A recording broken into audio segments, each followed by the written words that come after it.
Drone pilot master class number 7 এবং এই লেসনটা হইতেছে কেন অফিসিয়াল যারা ড্রোন সেলার এদের কাছ থেকেই কেন আপনি অফিসিয়াল ড্রোনগুলো কিনবেন।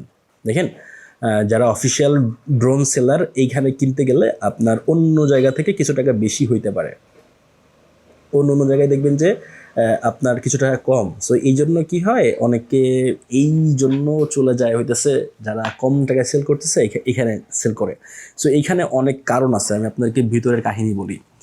সেটা হচ্ছে কেউ কেউ ট্যাক্স ফাঁকি দিয়ে ড্রোন নিয়ে আসে, এটা একটা ইস্যু।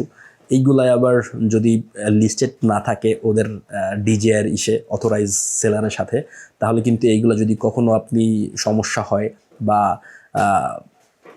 আপনার ডিজিআই ক্লেম করবেন, আপনার কি বলে সার্ভিস ক্লেম করবেন, সেটা কখনো পারবেন না। এবং সবচেয়ে বড় প্রবলেম যেটা হয়ে থাকে, বিভিন্ন সময় ডিজিআইয়ের অফিসিয়াল অফার দেয় যে এত টাকা ডিসকাউন্ট এই সময়ের ভিতরে সেল করতে পারলে, তখন কি করে কিছু কিছু অসাধু ব্যবসায়ী ওই ড্রোন প্রোডাক্টগুলো অ্যাক্টিভ করে রাখে। অ্যাক্টিভ করে রাখার পরে ওরা তো তাহলে ওই সিরিয়াল নাম্বার দিয়ে ক্লেম করলে ওদের এখানে ডিসকাউন্ট দেয়। সো ওই ড্রোনগুলোই মনে করেন 10,000 টাকা সে ডিসকাউন্ট পাইলো।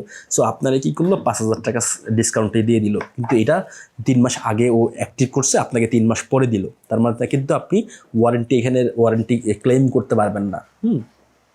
এখন বাংলাদেশে ডিজিআর অফিসিয়াল সেন্টার না থাকা সত্ত্বেও যারা অফিসিয়াল সেলারগুলো আছে তারা করবে কি, আপনাকে এই সুবিধাটা আসলে প্রোভাইড করবে। তারা আসলে বাধ্য এটা করতে, না হলে তাদের রেপুটেশন এবং আপনি যদি ক্লেম করেন সেক্ষেত্রে তারা তাদের এগেইনস্টে ব্যবস্থা নেবে আর কি। নাহলে তো এটা বিদেশের ব্র্যান্ডগুলো কতটা পজিটিভে আপনারা চিন্তাও করতে পারবেন না। মানে এর অনেকগুলা আর্টিকেল পড়ছি আমি। সো সেক্ষেত্রে এটা অন্যরকম। বাংলাদেশে মানুষ সবসময় চিন্তা করে কারে কখন ঠকাবো এই চিন্তায় থাকে।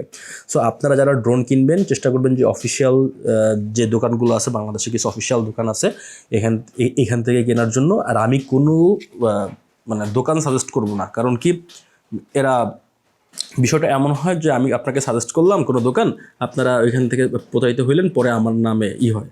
সো এই কয়েকটার সাথে আমি কথা বলছি, পরে এরা প্রথম কম নেয়, পরে ওই সবাই মনে করে যে অ্যাভারেজ মনে করে, ওই চেষ্টা করে যে একটু বেশি নেওয়ার জন্য। পরে কাস্টমার আমাকে ক্লেম করে যে ভাই আমার কাছ থেকে তো বেশি নিল, আপনার রেফারেন্স দিলাম, কোনো কাজ হইলো না। সো এই জন্য আমি হইতেছে আর কোনো কাউকে আসলে খুব বেশি করি না, আমি রেফার করি না।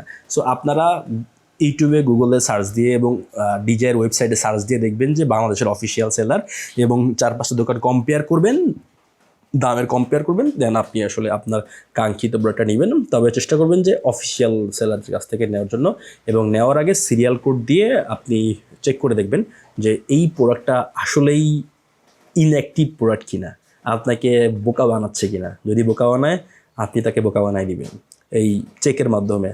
Definitely everything will be online.